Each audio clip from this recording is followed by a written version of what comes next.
시청자 여러분 안녕하십니까? KBS 9시 뉴스 여러분 안녕하십니까? 여러분 안녕하십니까? 여러분 안녕하십니까? 여러분 안녕하십니까? 오늘의 주 뉴스입니다. 뉴스룸을 시작하겠습니다. 조중동이 계속 이렇게 경영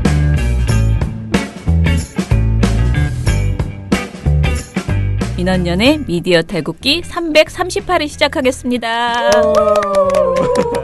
예, 안녕하세요. 저는 민원연에서 사무처장 맡고 있는 김원경입니다. 네, 방송 모니터 담당하는 활동가 임동준입니다. 이정일입니다.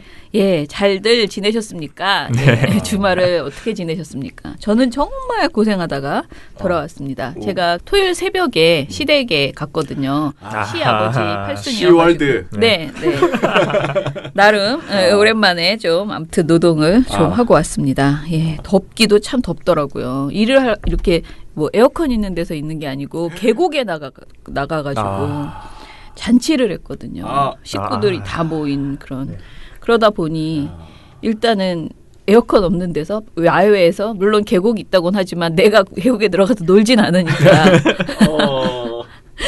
굉장히 덥고 아무튼 그러하였습니다.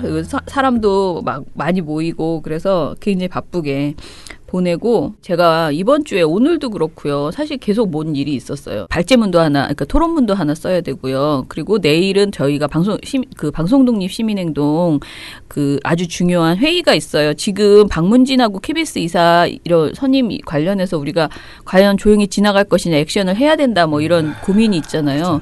그래서 그 회의를 또 저희 대표님도 지금 휴가를 가셨어요. 그래서 대표님이 못 가시기 때문에 제가 가야 되고. 그래서 아무튼 이번 이틀을 월화를 제가 휴가를 내려고 생각을 했었는데 이렇게 싹 끼어가지고 시골 갔다 와서 지친 몸을 좀 회복하려고 했는데 그걸 못하고 지금 그냥 일단 출근을 했어요. 아이고.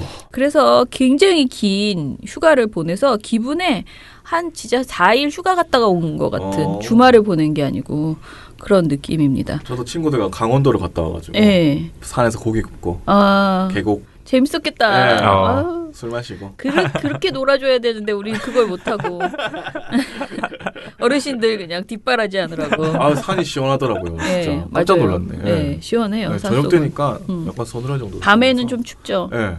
저는 집에서 시원한 에어컨 바람을 맞으며 피아노 연습을 했습니다. 어머. 최근에 피아노를 구매했는데 다시 배워보고 싶어서 피아노를 원래 좀 구매했거든요. 쳤었어요? 네. 고등학교 때 잠깐 배웠었는데요. 그래서 피아노 연습을 하느라.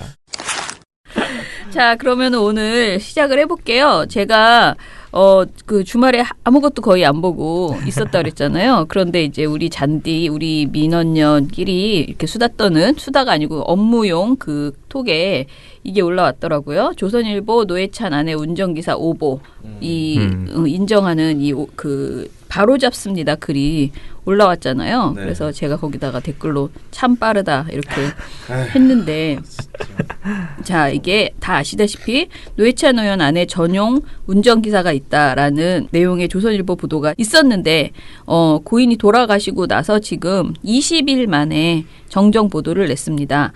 문제의 오보가 게재되자마자 사실 노 의원 측은 항의를 한 바 있죠. 그런데 아무튼 간에 참 너무나 빠르다. 너무나 빠르고 게다가 성의도 없어요. 이 오보 바로잡습니다가.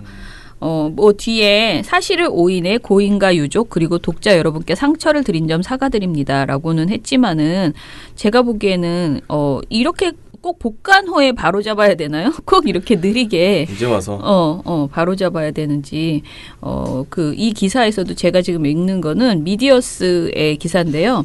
여기서도 오보도 문제지만 바로잡는 방식도 문제로 판단된다. 조선일보는 Y 여름철 정기휴관 직전 호인 7월 21일 B2면에서 1단으로 기사를 썼다면서 이번 복관회에 바로잡는다고 밝혔다.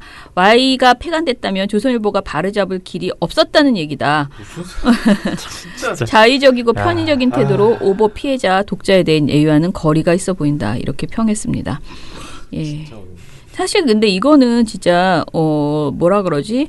예의가 정말 너무 없어가지고 뭐라고 할 말이 없습니다. 에이, 나쁜 놈들. 그때 정의당 측이 오보가 이제 게재된 당일에 조선일보에 항의를 했대요. 김종철 노회찬 원내대표 비서실장이 페이스북에서 이렇게 썼습니다. 기자와 통화를 했다면서 노 의원 부인은 전혀 운전기사가 없고 2016년 선거 기간에 후보 부인 수행을 위해 자원봉사로 운전을 한 사람이 있다. 뭐 이렇게 얘기를 했는데 기자가 뭐라고 했는지 아십니까? 그러니까 이것도 웃겨요. 10일이든 20일이든 그 기간은 어쨌든 전용 기사 아니냐. 참 진짜 이렇게 말을 했다고 합니다. 그러니까 그리고 이게 돈을 안 준 게 더 문제 아니냐라고 했는데 이게 만약에 돈을 줬으면요 선거법 위반이에요. 예, 그러니까 알지도 못하면서 그냥 막 아무 얘기나 다 질러대는. 이거 오보가 아니라 사실 있는 사실을 가지고 악의적으로 이용한 거죠. 악의적으로 이용한 거죠. 네, 왜곡한 거죠. 아무튼 굉장히 띨빵한 그런 보도를 해놓고 이제 와서 이렇게 성의 없는 그 오보, 그러니까 정정 기사를 내놨습니다. 아니 저는 근데 더 궁금한 게 네. 왜 이제 와서 오보라고 인정을 했을까요? 그러게 말이에요. 저도 왜 그런지는 모르겠으나 아무튼 너무 이거는 분명히 100% 그거 들어갈 거라고 하지 않았을까요? 그러니까 언론중재나 예.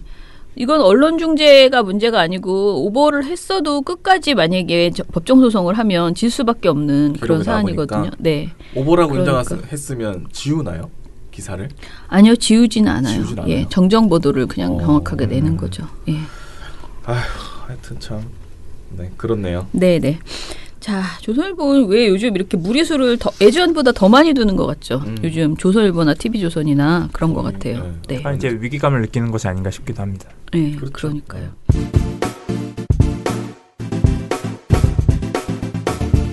민주언론시민연합은 언론 권력을 견제, 감시하는 대표 언론 시민단체입니다.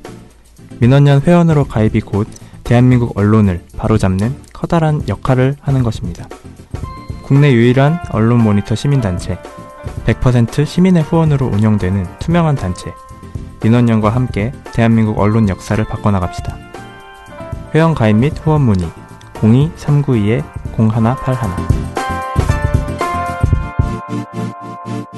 자, 그러면은 이제 우리 원래 하고 있는 나쁜 보도들 이야기를 해보죠. 오늘은 우리 동준 씨하고 같이 방송 보도 이야기할 거거든요. 오늘 일단 크게 어떤 주제로 이야기를 할지 얘기해 주세요. 네, 크게 보면 일단 네. 지난주에 AS 애프터 서비스형 보도가 있고요. 그리고 한 가지는 이제 저희 방송모니터위원회가 낸 보고서 내용입니다. 네. 그래서 AS 내용을 먼저 말씀드리겠습니다. 네, 네. 지난주에 저희가 임태현 소장 관련된 네. TV조선의 보도와 채널A 시사토크 프로그램들의 막말을 제가 또 들려드렸잖아요. 네, 네. 근데 그날 저희가 방송을 한 날 저녁 종합뉴스에서 TV조선이 임태훈 소장과 관련된 보도를 2건이나 냈습니다. 네, 네, 심지어 단독을 달고 냈습니다.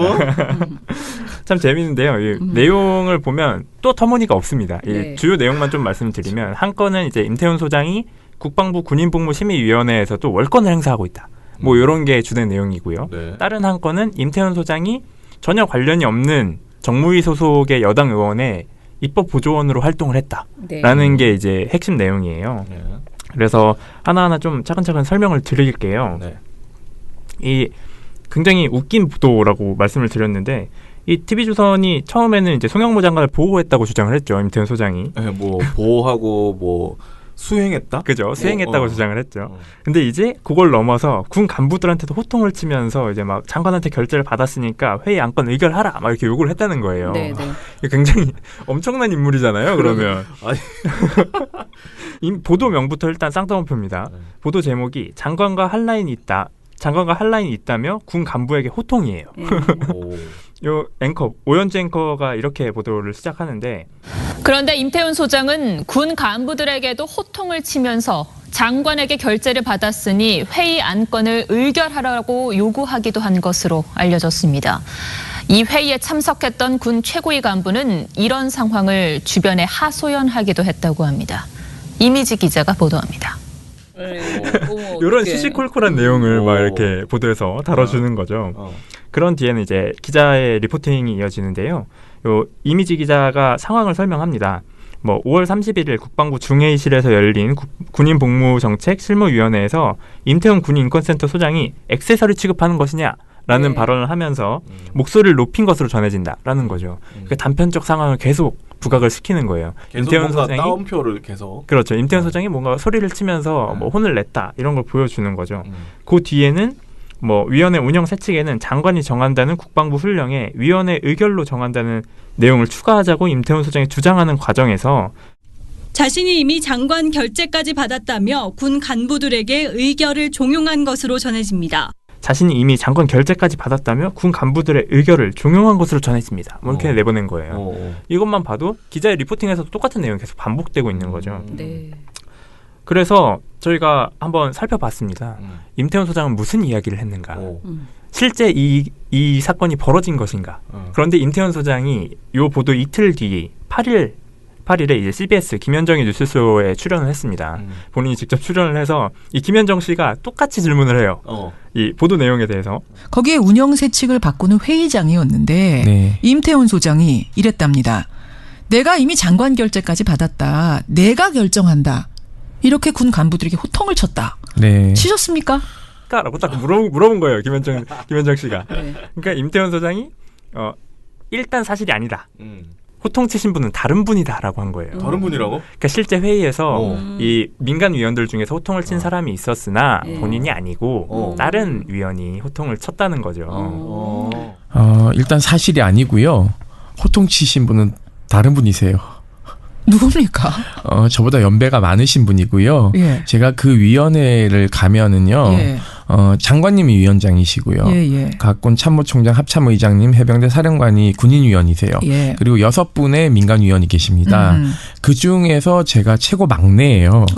그렇기 때문에 뭐 큰 소리 칠 수 있는 이제 뭐 짬밥이 아니고요. 그러니까 막내가 짬밥이 안 되는 막내가 소리를 쳤기 때문에 지금 다들 화가 났다 이런 얘기인 거거든요. 그렇지 않습니다. 전혀 아니고요. 전혀 아니에요. 이건 짬밥이 아니다. 내가 이렇게 말씀하셨어요. 예, 진짜 재밌는 분이십니다. 예. 이렇게 말씀하셨고 방송에서 그런 부적절한 용어를 말이야 사용하고 생방송에서 재밌지 않습니까?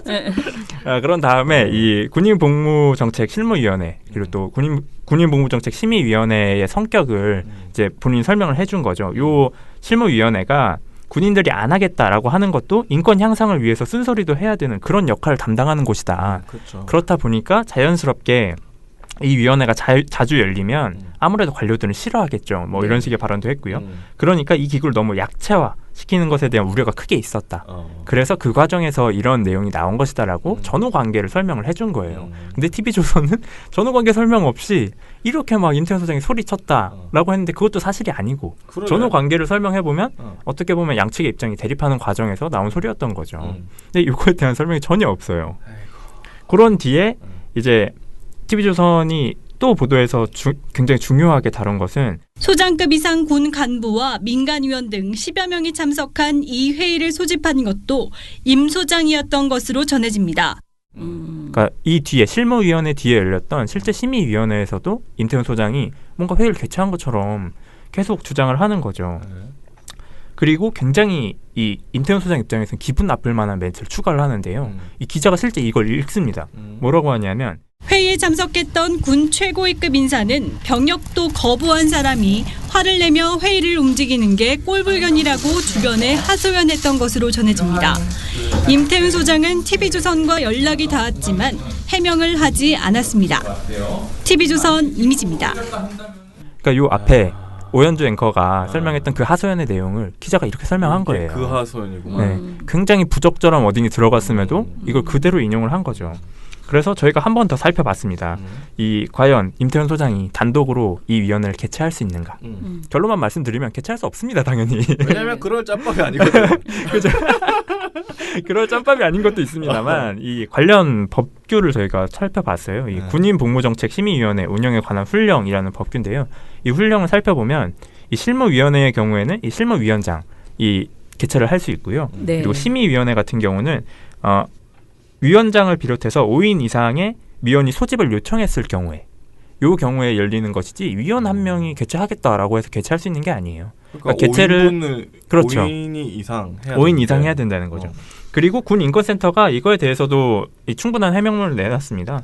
이 군 인권센터도 뭐 이 당시 상황을 설명을 하면서 장군에 의한 여군 성추행 사건이 발생하고 기무사의 세월호 유가족 사찰 문건이 공개됨에 따라 사안의 심각성을 고려했다. 그래서 민간위원 6명 전원이 2018년 7월 4일에 군내 성폭력 근절을 위한 법령 및 제도 개선, 세월호 유가족 사찰 등 기무사의 군인의 정치적 중립 의무 위반에 따른 대책을 마련하는 안건으로 위원회를 소집할 것을 서면으로 국방부 장관에게 요구했다라고 밝힌 거예요. 그러니까 개최 배경이 분명하게 있었던 거죠. 그리고 이 사안에 대해서 저희가 아까 말씀드릴 때 5명 이상의 위원이 이 합의를 했을 때 개최를 할 수 있다고 말씀드렸잖아요. 그 내용도 담깁니다. 당시 민간인 위원들은 제기한 안건이 심각하며 모두 시의성이 중요한 사안이라 판단했고 그래서 위원회를 7월 중으로 빠르게 개최할 것을 요구했는데 이 임태원 소장이 단독으로 위원회를 소집한 것이 아니라 당시 이 자유한국당 추천위원, 바른미래당 추천위원과 함께 전 한민구 국방부 장관이 추천한 전문가 3인 이렇게 해서 6인이 전체 다 합의를 해서 개최를 한 거죠. 그러니까 이 개최에 대해서는 6인의 입장이 모인 것이지 임태원 소장 단독으로 한 게 아니에요. 근데도 불구하고 계속 이렇게 단독 개최를 했다고 주장을 하는 겁니다. 지금 자유한국당이 단독 개최했다 이렇게 써도 되잖아요. 그렇죠. 네. 그런 식으로 개최를 주도했다라고 표현한 것 자체가 굉장히 기분이 나쁠 수 있는 거죠. 자유한국당 추천위원이 개최를 주도했다고 해도 되는 거거든요. 그럴 거면.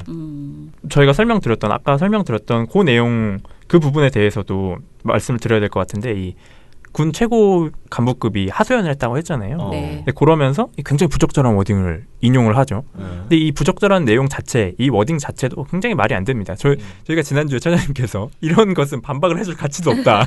이렇게 말했던 그 안영환 씨 발언이 있죠. 마치 그 축구 해설에 야구 선수가 끼어드는 거 아니다. 막 이런 이상한 발언을 했잖아요. 그 내용과 같은 맥락이에요. 말도 안 되는 소리죠. 그렇게 치면 우리도 정치하는 사람은 정치 욕하면 안 되고. 그렇죠. 언론 우리가 욕하면 안 돼. 전문가가 아니잖아요. 자, 그럼 계속 그런 식으로 그렇게 임태훈 소장을 공격하는 보도가 쭉 있었어요? 아니면 그날로 이제 이후로는 이제 없어요? 요날 나온 것이 거의 전부라고 보시면 되고요. 거의 어떻게 보면 공격이 여기서 멈췄다라고 봅니다. 왜냐하면 이게 그렇게 크게 먹힌 사안이 아니에요. 그리고 임태훈 소장뿐만 아니라 국방부도 충분한 해명을 냈기 때문에 이거 멈춘 거죠.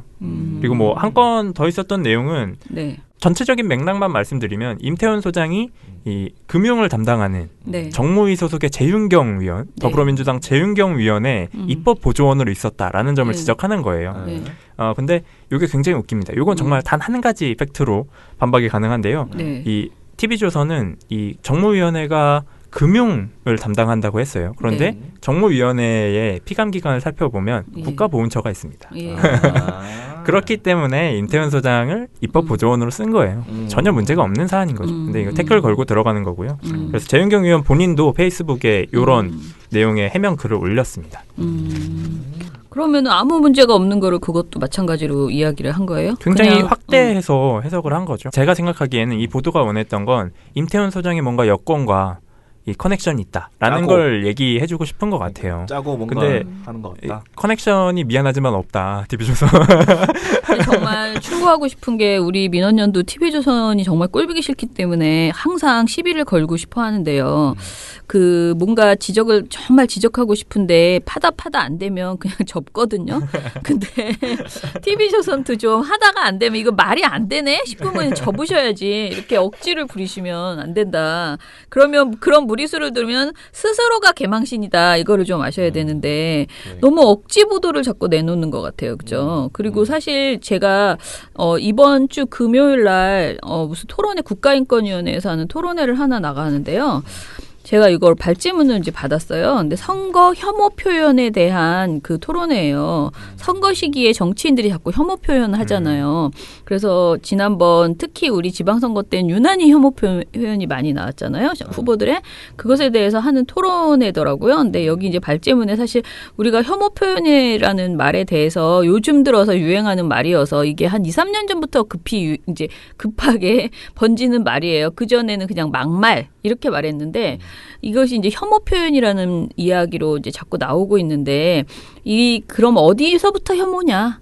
그 막말과 혐오의 경계 이것도 아직은 저는 모호하다고 생각을 해요. 그런데 여기 제가 이제 쓴 글에서 본 글에서 해외에서 혐오 표현의 문제에 대한 규제들이 이제 점점 많아지고 있고 특히 이제 왜냐하면 유럽 쪽에서는 그 난민 문제 등으로 인해서 그리고 미국에서는 주로 흑인 이 관련된 혐오 표현들이 너무 오랫동안 이제 있어왔고 그러면서 이 정치인의 혐오 표현에 대해서 표현의 자유가 아니다라고 규제하는 분위기 그런 것들이 이제 분명히 이제 생기고 있다.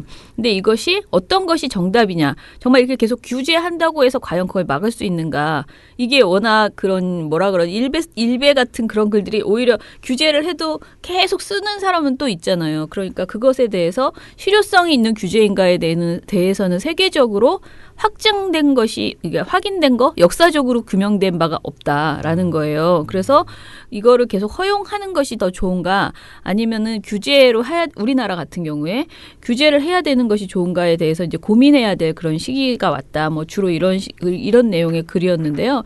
여기에서 제가 굉장히 이제 좀 눈에 띈 것은 이거예요. 우리나라에서 정치인의 혐오 표현들이 이렇게 이제 생기기 시작한 게 2016년에 기독자유당이 이제 캐치프레이즈로 자신들의 그 공약으로 아예 동성애 혐오를 이제 밝혔었고요.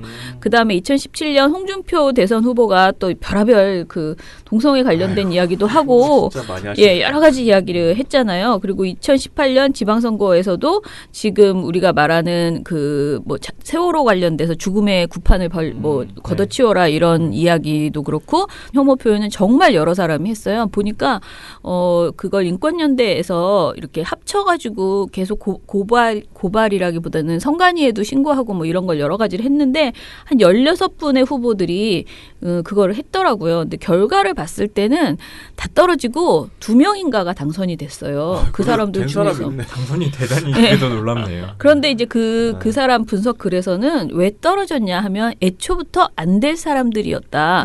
안 될 사람들이 주로 그런 막말을 한다라는 거예요. 그러니까 그런 표현을 통해서 이렇게 밑에 있는 그 민심을 끌어모으려고 하는 주목받으려고. 네. 그런 성향이 많다라는 이야기를 하더라고요. 그리고 거기에서 하나만 제가 말씀을 드리면 최근에 김성태 그 원내대표가 이제 그 임태훈 소장을 공격한 문제를 여기에서 이제 그래서 말을 하면서 아직까지는 이런 것들이 큰 정치적 이득을 챙겼다고는 보여지지 않지만 어느 순간에 어떤 계기에 의해서 이런 혐오 표현이 폭발시킬 수 있는 위력이 있다. 그리고 예측하기 힘들다. 확실한 것은 한국 정치에서도 혐오 장사가 먹혀들 가능성. 그러니까 트럼프가 혐오 표현으로 사실상 당선된 거잖아요.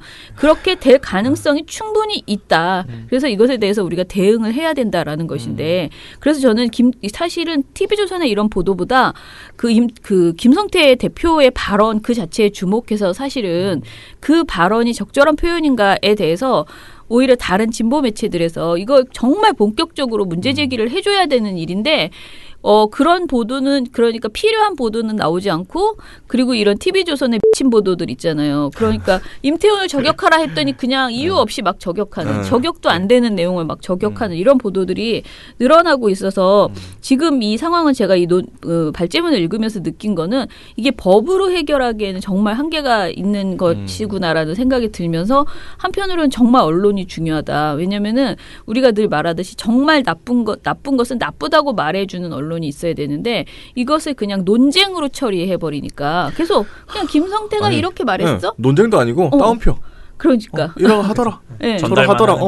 계속 그렇게 하잖아요. 이게. 네. 그러니까 근데 어찌됐든 간에 그렇게 말해도 되는 것처럼 이게 불가능한 일이라고 얘기해주지 않으니까 그러니까 하면 안 된다라는 얘기를 언론이 해주지 않으니까 계속 이런 보도들이 이제 더 늘어나고 결국은 이것은 일반 사람들에게 어떻게 보면은 그 정치인의 영향력을 통해서 지시하는 거라는 거예요. 너희들도 혐오해. 너희들도 이런 발언해. 너희들도 겁줘. 가서 공격해.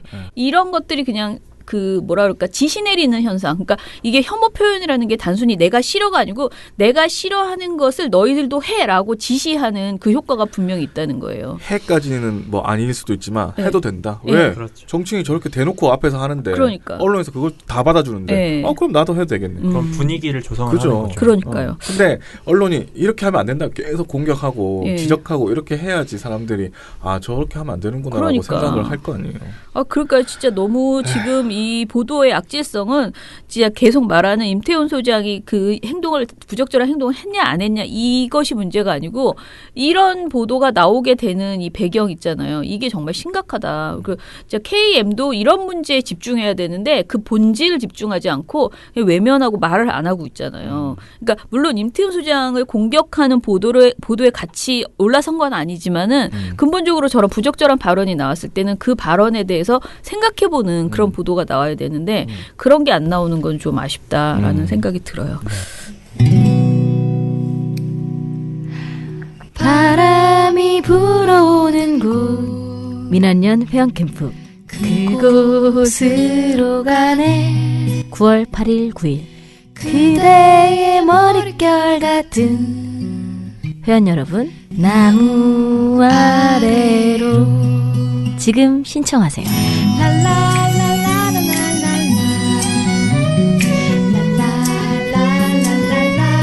같이 가자 회원 캠프.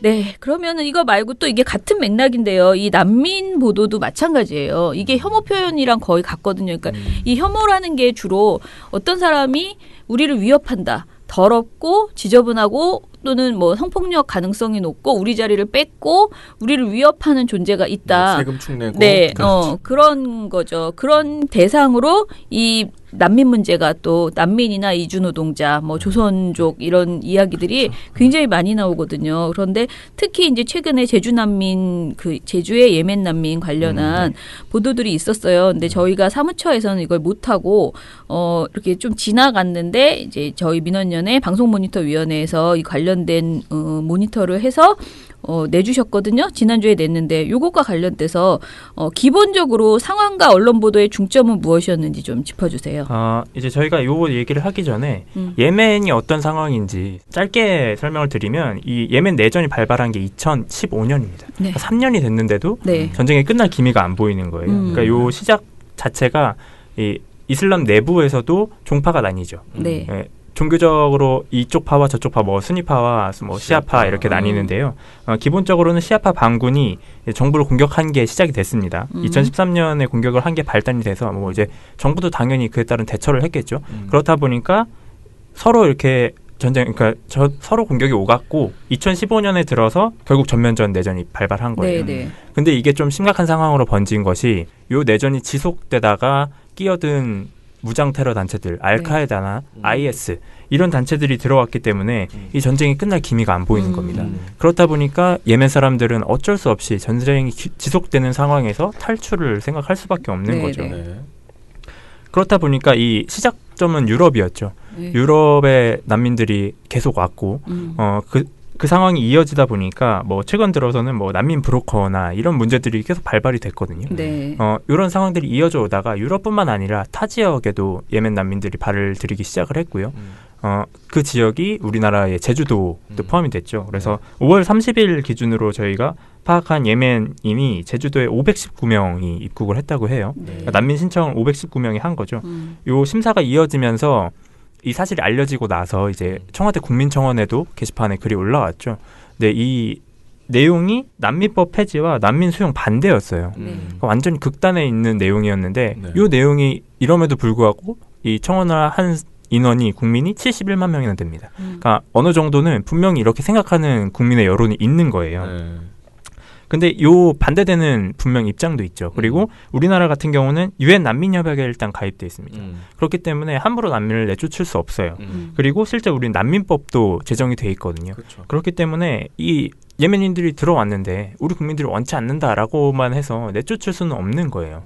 그러면 이제 이 상황에서 언론 보도는 어떤 것에 중점을 둬야 되느냐. 이 국민들이 이 상황을 이해하는 것.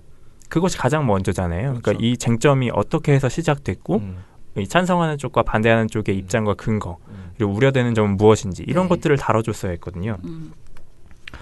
그래서 저희가 이 전체적으로 보도량을 일단 한번 산출을 해봤습니다. 저희가 산출을 한 기간은 6월 1일부터 7월 20일까지였어요. 그러니까 대략 한 50일 정도 되는 거죠. 이 50일 동안 7개 방송사의 저녁 종합뉴스를 살펴봤는데요. 보도권이 채 50건이 안 됩니다. 44건이었어요. 네. 그러니까 어떻게 보면 방송사 전용 종합 뉴스에서는 굉장히 제대로 다뤄지지 않은 거죠. 하루에 한 건도 없었다는 얘기네요. 그렇죠. 그러니까 뭐 7개 방송사인 걸 생각하면 평균적으로 한 5건 정도밖에 이루어지지 않은 거예요. 그리고 저희가 이거를 단순 통계만 낸 것이 아니고 보도를 분류를 해서 내용 통계도 한번 내봤는데요. 네. 내용 통계를 내보니까 전체 보도의 3분의 1 정도가 단순하게 찬반을 나열하는 거예요. 찬성 측 입장은 이렇고 반대 측 입장은 이렇습니다. 이 보도가 가장 안전한. 그죠. 예. 네. 이 보도가 무려 14.5건이었어요. 네. 그래서 33%에 이르고요. 요 다음으로 나오는 것도 단순하게 그냥 정부 대책을 전달하는 내용입니다. 요게 9건으로 뭐 20.5%였고요. 뭐 그 뒤로 쭉 이어져 나오는 것이 그러니까 나와야 할 보도들은 안 나오고 뭐 해외 난민 문제는 어떻게 대응하고 있는지 해외 사례 보여주는 것 뭐 이 정도가 이어서 나왔고요. 그리고 저희가 판단하기에 가장 중요하다라고 생각했던 팩트 체크 이 난민과 관련된 뭐 여러 가짜 뉴스들이나 혹은 난민과 관련된 상황을 이해하는 데 도움을 줄 수 있는 정보를 주는 팩트 체크 보도가 JTBC와 MBC 이 두 방송사에서 각각 한 건씩 해서 2건밖에 없었습니다. 이 난민 관련해가지고 굉장히 많은 가짜 뉴스들이 돌았잖아요. 그렇죠. 그런 걸 체크해 주는 거는 JTBC와 MBC 두 개 한 두 곳에서도 한 건뿐이었던 거죠. 했다는 것 자체가 뭐 물론 의미가 있겠습니다만. 근데 저는 사실 이 팩트 체크를 봤을 때 그 여러 가지 돌았던 가짜 뉴스에 비해서는 너무 부실하다라는 생각이 저는 좀 들었거든요. 자, 일단은 그래도 그거 말고 일단 보도의 가장 큰 문제점을 뭐라고 판단했어요? 저희가 앞서 예멘 난민의 상황, 예멘 내전 상황을 또 설명을 해드렸잖아요. 네. 그러면 당연히 언론 보도에서도 이 예멘 난민을 다루려면 이 상황이 나와야죠. 그래야지 예멘인들에 대한 입장을 이해할 것이고 그 상황에 대해서 이 시청자가 객관적으로 어떤 판단을 내릴지 정보를 줄 수 있잖아요. 근데 이 내용이 보도에 없습니다. 그러니까 SBS 보도 중에 제주 예멘 난민 이르면 2주 뒤 결정. 심사 어떻게 될까? 요 김민정 기자의 7월 8일 보도였는데요. 여기서 매우 짧게 언급합니다. 뭐 국제기구들이 예멘 내전을 최악의 전쟁 상황이라고 규정했다. 뭐 요 정도 언급이 전부예요. 나머지 보도에서도 뭐 자료 화면으로 뭐 내전 상황의 영상을 보여주거나 하는 건 있었지만 자세한 설명이 없었던 거죠. 그렇다 보니까 시청자 입장에서는 뭐 예멘 내전이 어떻게 된 건지, 난민들이 왜 온 건지 이런 걸 전혀 모르는 상황에서 찬성하느냐 반대하느냐의 입장만 놓고 싸우게 된 거예요. 근데 사실 또 한편으로는 이런 말들도 제가 이제 일부러 반대 입장을 하면 그 사람들이 어떤 상황에서 어떻게 왔는지 중요하지 않다.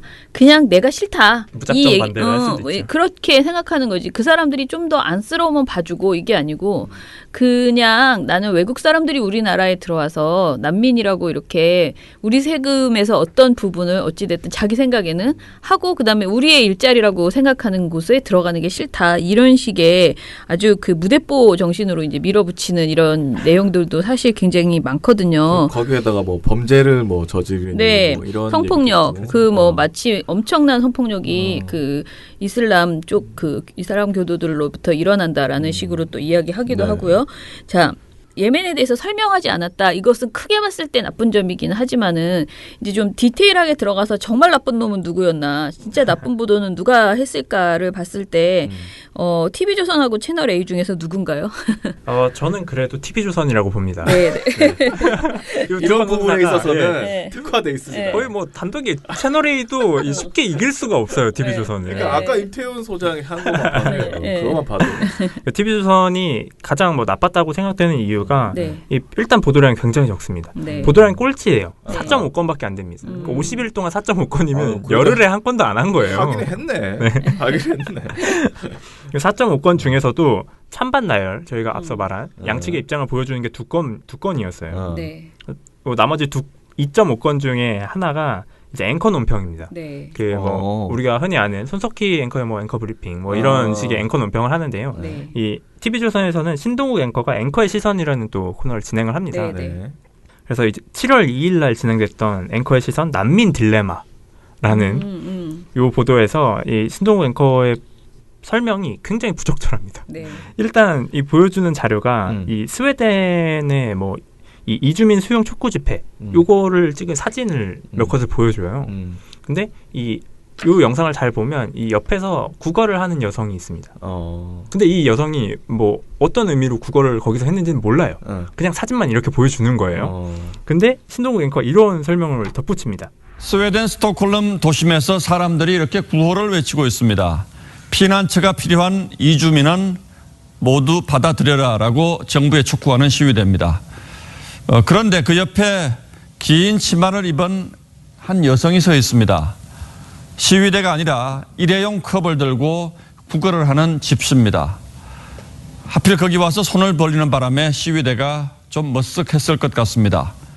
이런 말을 하는 거예요. 도대체 왜 시위대가 머쓱하죠? 일단 일단 저 사람들을 우리가 받아주자라고 했는데 지금 가장 그러니까 유럽에서 되게 유행하는 게 그 국어의 문제라는 거예요. 그러니까 그 유행이 아니고 반발심을 주는 게 이 사람들이 이렇게 몰려다니면서 국어를 하는 거예요. 난민들이 돈이 없으니까 먹고 살기 힘드니까.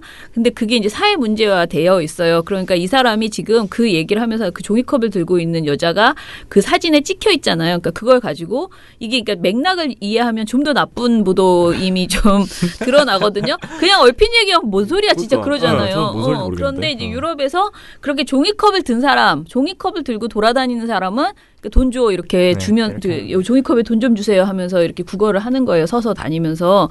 그런 사람들이 이제 많아진 것에 대해서 이제 그런 상황에서 딱 집회를 하고 있는데 이주민을 받아들이자라는 집회를 하고 있는데 그 옆에 서가지고 씩 웃으면서 이렇게 종이컵을 들고 있는 여성분이 이렇게 찍힌 거예요. 근데 아무리 봐도 이 사람이 그 종이컵을 들고 있기 때문에 국어를 하는지는 모르겠지만 그 사람이 우리 눈에는 그 사람이 일단 집시인지 그다음에 이주노동자인지 국어를 하고 있다가 거기서 그렇게 찍힌 건지 구경을 하고 집회를 구경하는 것 같아요. 또 얼핏 보면은 집회 현장에서 이렇게 막 웃으면서 보고 있거든요. 집회를.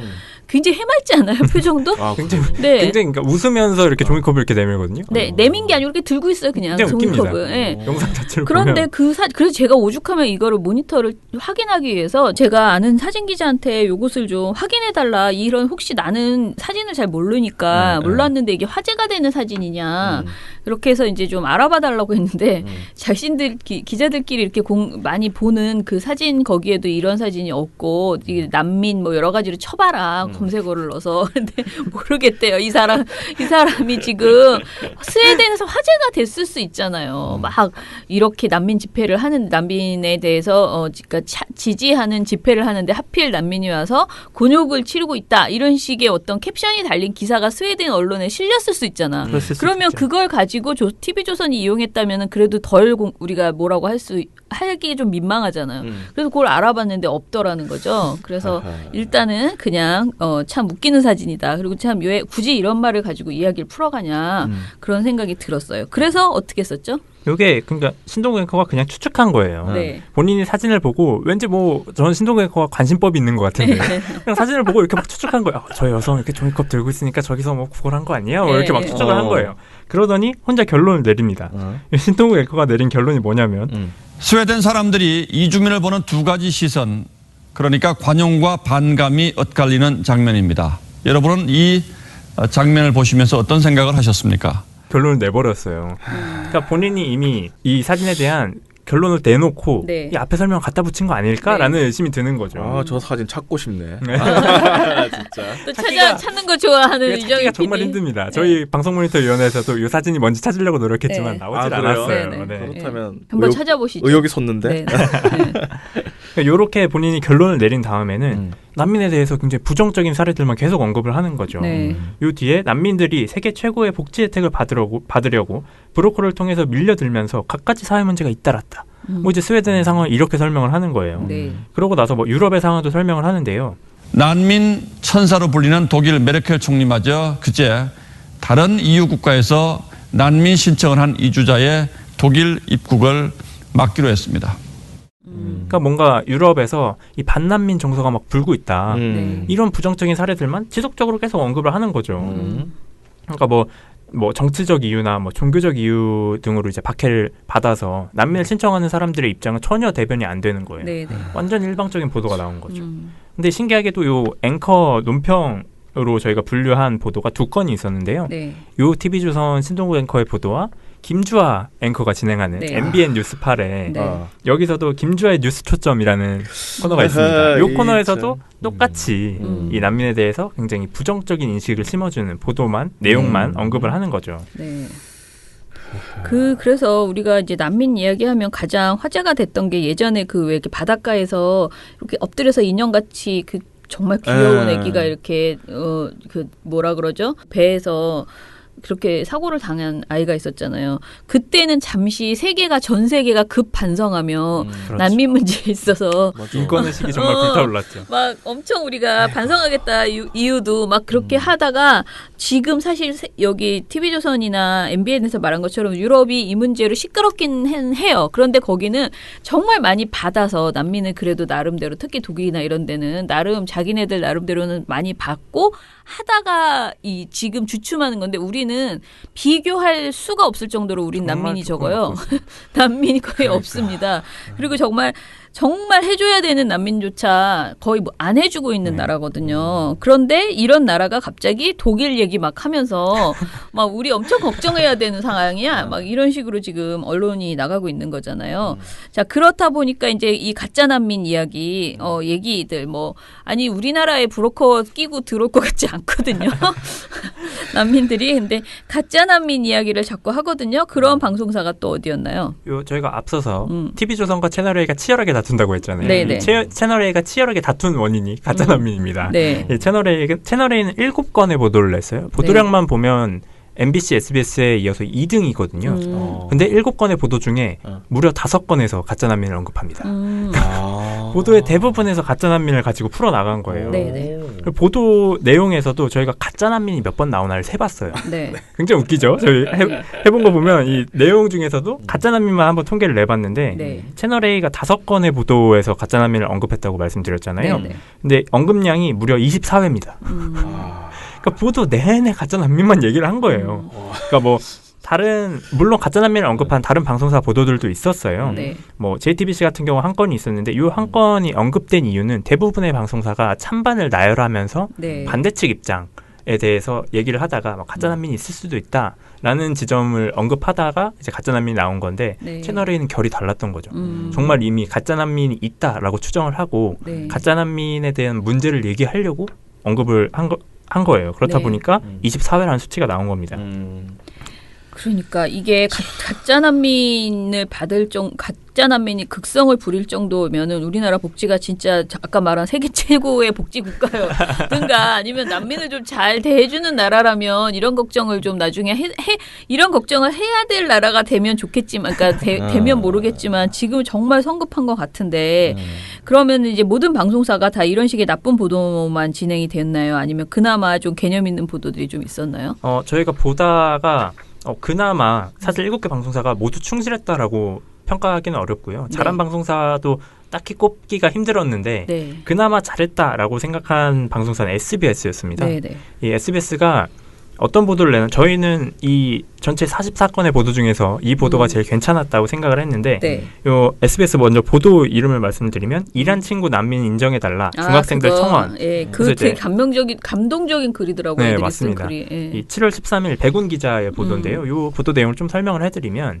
이 이란 청년이 사실 이란 청년도 아닙니다. 청소년이에요. 이 중학생인데 이 친구가 한국으로 넘어온 거죠. 네. 넘어와서 원래 종교가 이슬람인데 기독교로 개종을 한 겁니다. 그러니까 이미 종파적인 걸 떠나서 기독교로 개종을 했기 때문에 이 부분에 있어서만큼은 종교적 박해로 볼 수 있는 거예요. 네. 그러니까 난민을 인정해 줄 수 있는 심사 기준에 부합한 거죠. 근데 이 친구가 난민 인정을 받지 못했습니다. 그래서 3개월에 한 번씩 계속 이 신청을 해야 되는 상황이고 나중에 가서는 체류 비자가 거절되면 이슬람교 국가인 이란으로 돌아가야 되는 거예요. 근데 이란은 돌아가게 되면 당연히 기독교 신자로 이 종교를 받고 이 학생의 경우에는 당연히 탄압을 받을 수밖에 없습니다. 그렇다 보니까 저는 이 학생들이 굉장히 어떻게 보면 아름다운 학생들이라고 생각했는데 이 학생들이 청와대 국민청원을 신청을 한 겁니다. 나의 친구를 이란으로 돌아보내지 말아달라. 그러면서 이 학생들이 이 청원만 한 것이 아니라 시위를 열었어요. 그래서 본인들이 직접 거리에 나서서 친구를 돕겠다라는 걸 어떻게 보면 행동적으로 보여준 거죠. 그러니까 요거를 다뤘어요. SBS가 이 지점을 다뤘다는 건 난민이 어떻게 보면 정말 먼 나라 이야기, 나와 상관없는 이야기가 아니라 내 주변에 있는 사람들의 이야기라는 점을 짚어준 거죠.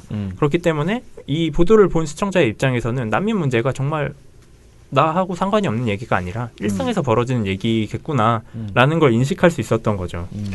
근데 이게 이제 페이스북 같은 데서 이 중학생들이 쓴 글이 굉장히 화제가 돼가지고 여기저기 막 돌더라고요. 근데 제가 그걸 보면서 이제 든 생각은 이런 내용은 우리가 무슨 이렇게 뭐 폭행 장면이나 별별 이렇게 도는 글들 있잖아요. 그런 것에 비해서 정말 사회적으로 충분히 보도될 만한 이슈잖아요. 네. 그런데 참 이런 내용은 또 되게 보도 안 해요. 그죠? 절대 안 합니다.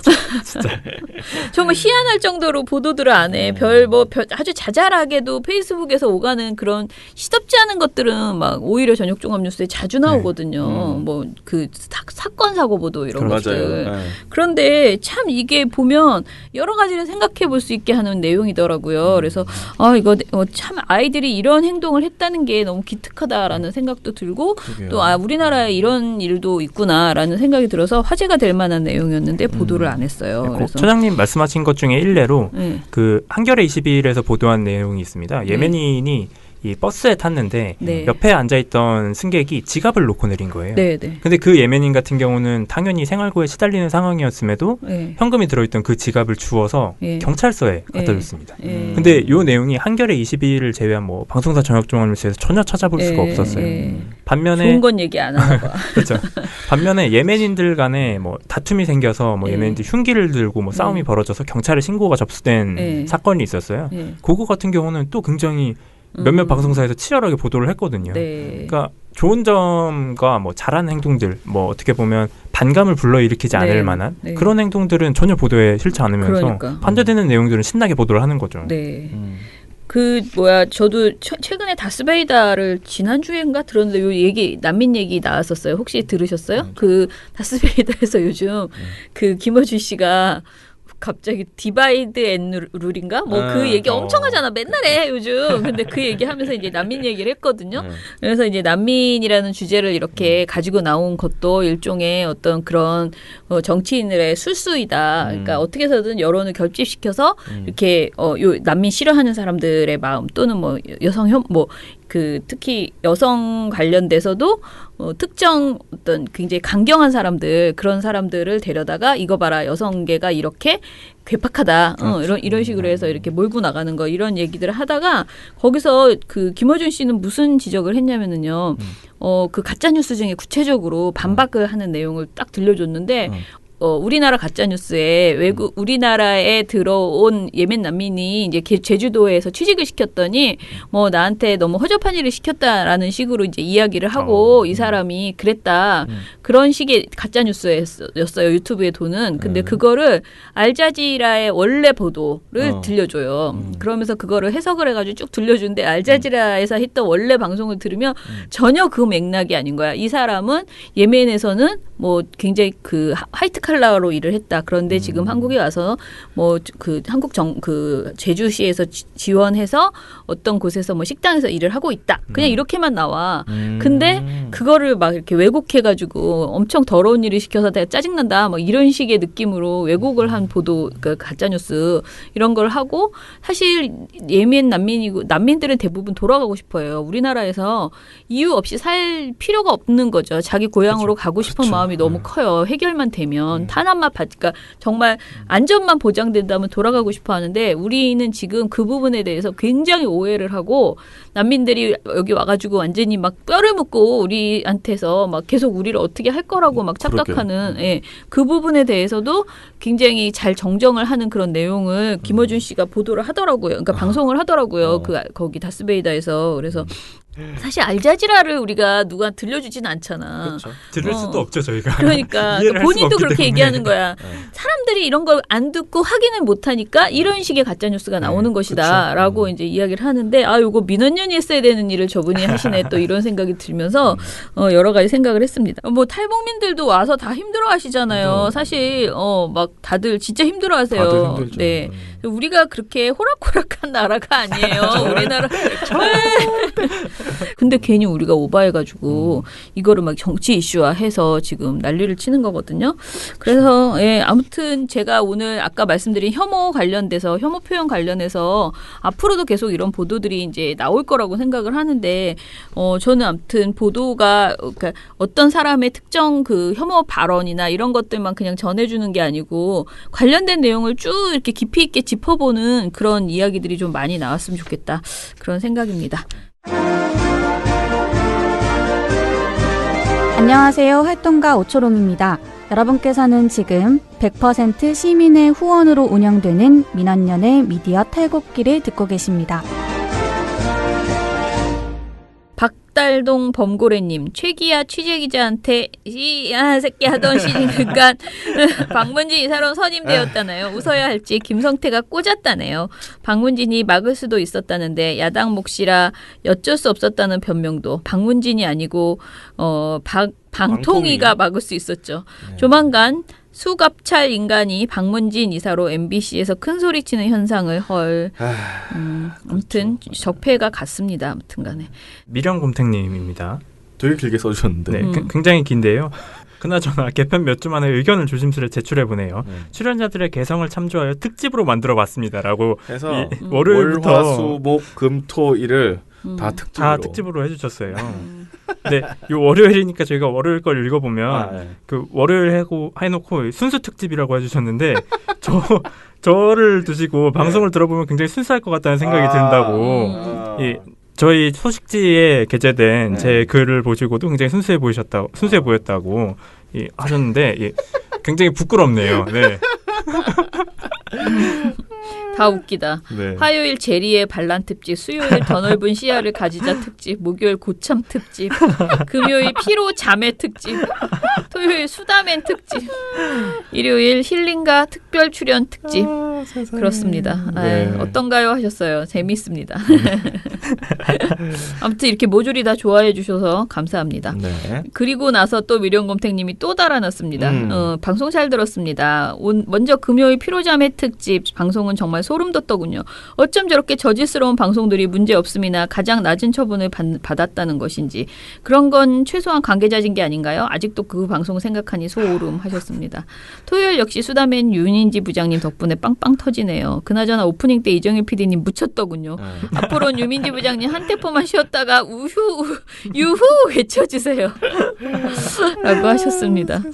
자, 일요일 오초롱 활동가 그것도 되게 좋았다고 하셨어요. 네. 그리고 저에게 시사자키 정관용입니다. 미디어 포커스 안 했다고 하셨는데요. 제가 이제부터 격주로 나가기로 했습니다. 그래서 한 주, 그러니까 딱 격주로 나가요. 그래서 이번 주에 또 해야지 되는 순서예요. 격주로 하고 나니까 되게 좋더라고요. 저는 그동안 되게 이게 맨날 똑같은 얘기인데 뭐가 부담되냐 하는데 또 이게 어찌됐든 공중파잖아요. 예. 그래서 일주일 중에서 또 제일 좋은 내용을 고르고 또 똑같이 할 수는 없으니까 조금 뭐 각색하고 하느라고 최소한 2-3시간 대본 작업이 필요해. 2시간은 필요하거든요. 근데 금요일마다 너무 바빠요. 그래서 맞아요. 제가 참 힘들었어요. 근데 격주로 하게 되니까 좋은데 그 시간을 번 시간을 지금 무엇을 해야 될지 또 다른 일을 좀 기획을 하고 있습니다. 네. 예. 트러스트 노원님께서 오늘은 출근하면서 오초롱 활동의 책일기를 들었다고 끝까지 예, 안 조셨나 봐요. 예. 네. 출근길에 조심히 위험하잖아요. 왠지 점점 독립군 해적 방송의 느낌이 난다며 예, 말씀을 해주셨습니다. 네, 440416님께서 주성치 민원연 소식 책 읽기까지 너무 잘 들었습니다. 주성치 들으면서 시민위원들의 교육이 필요할 것 같네요. 영화분과 생기면 함께하고 싶네요. 책 읽기 코너는 들으면 들을수록 너무 좋네요. 내용은 화가 나지만요. 라고 하셨습니다. 네, 칙칙폭폭 평화님. 다음 댓글들이 심각하다. 이 참순이 칼등 문장을 신고해도 지우지 않는다. 긴 문장을 복사해서 올리는지 반복해서 계속해서 올리길래 신고를 해도 안 지운다. 이 방법이 있는지 여쭤보셨는데요. 네, 이건 좀 알아봐야겠네요. 네, 댓글에 그죠? 관해서는 저희도 좀 더 알아보는 걸로. 네, 자 MC 가온님 댓글이 심심해도 민원연의 방송은 계속돼야 합니다. 오늘도 감사히 잘 들었습니다 하셨어요. 이거 진짜 웃기다. 티에노님. 네. 이거 뭐 거의 내 수준인데 사람이 외모만 가지고 평가를 한다거나 말의 내용보다 그 말투에 더 귀를 기울인다 하는 게 참 나쁜 건데요. 오늘의 특집 주성치 피트 소림축구를 들으니 이분이 뭐 하시는 분들이기에 이러지 싶어서 방심이 홈페이지 박상수, 정광삼, 심영섭 3인을 봤는데요. 이거 너무 좀 그래서 제가 다 안 읽어드리지만 솔직히 너무 웃겼습니다. 외모를 누구와 누구랑 닮았다라고 얘기하셨는데 정말 너무 웃기고요. 그리고 제일 웃긴 게 이게 오늘 해주신 방통위 방심이 두 곳에 행위는 필요가 없는 조직이라는 확신을 들게 만들고 이런 걸 회의에서 땅땅땅 하는 건 그날의 말빨 컨디션과 위원장과 누가 친하냐 괜히 싸울까봐 간두자 같은 공정함과 냉정함이 결여된 결론으로 가게 나름이죠라고 그렇죠. 하셨어요. 예, 다 맞는 말입니다. 아무튼 전체적으로 다들 이 금요일 방송이 정말 그 방심이 특집이 정말 웃겼나 봅니다. 그죠? 그렇죠. 좀 기가 막히고 그러니까. 기가 막힙니다. 네. 근데 사실 그게 사기 방심이가 정말 양호한 거라는 걸 여러분들이 아셔야 됩니다. 삼기는 정말 입에 담을 수가 없어요. 네. 네. 야, 많이 발전한 겁니다. 진짜 세상 많이 좋아졌습니다. 네. 사기는 입에 담잖아요. 저도 집에 가면서 이 방송 들었는데 그 버스에서 제가 피식피식 웃어가지고 자꾸 옆에서 이상한 사람으로 쳐다봤습니다. 담고 웃기기라도 하잖아. 네. 그렇죠. 삼기는 이거는 어우 깜짝이야. 네.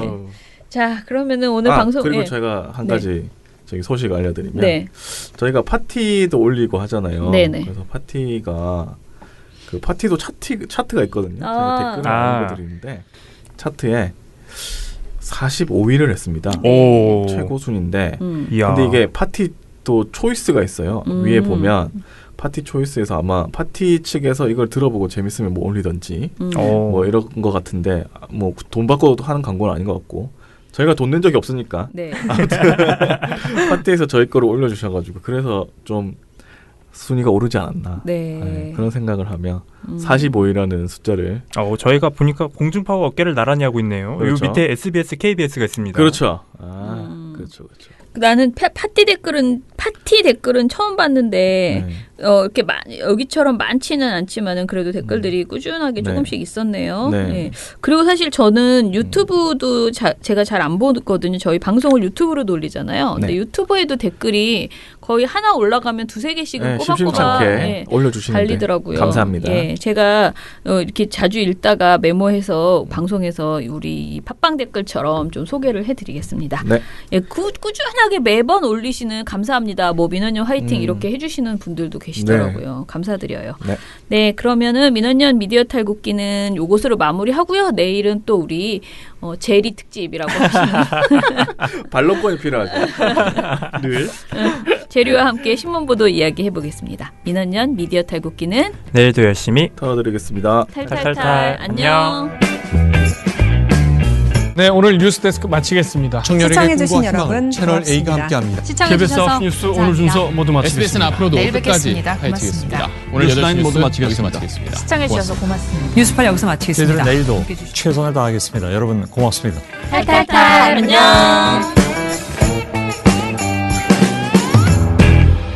우리 아빠는 슈퍼맨이에요. 종편 막말 패널들도 퇴출시켰고요. 보도지침 책도 만들었고요. KBS, MBC 적폐의 사진도 퇴출시켰고요. 언론교육도 하고요. 매일매일 방송과 신문을 감시해요. 너희 아버지 뭐 하시는데? 민원년 후원해요. 언론을 정상화시키는 확실한 길. 한 달에 10,000원 민원년 후원으로 가능합니다.